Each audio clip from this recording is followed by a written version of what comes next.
Пашка. А этой поединка Евгений Киселов.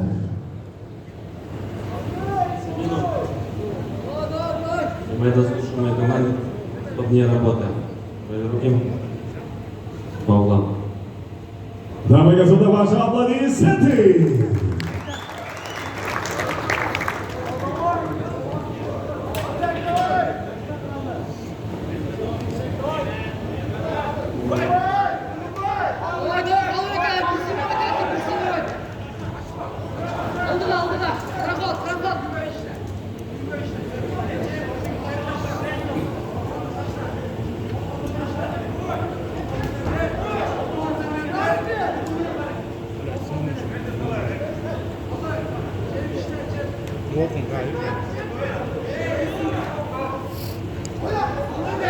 Прямой, связь!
Ne oldu? Bitti Japon.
Дамы и господа, ваши аплодисменты бойцам!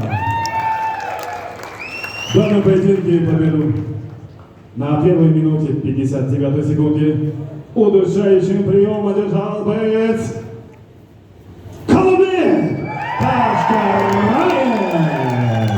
Ваши аплодисменты его сопернику!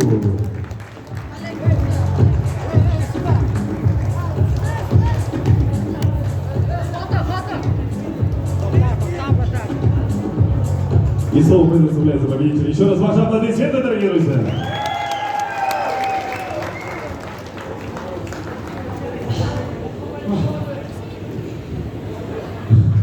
Alhamdulillah, alhamdulillah, alhamdulillah.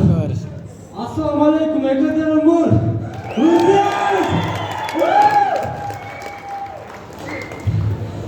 Birinciden ben adeneme nasıl bildiren, ikinciden mamaya çıkan sparliklerin neleri Ağay. Al. Baklay. Ekletelim Mur. Haydi şuna. Rahmat. Dostum.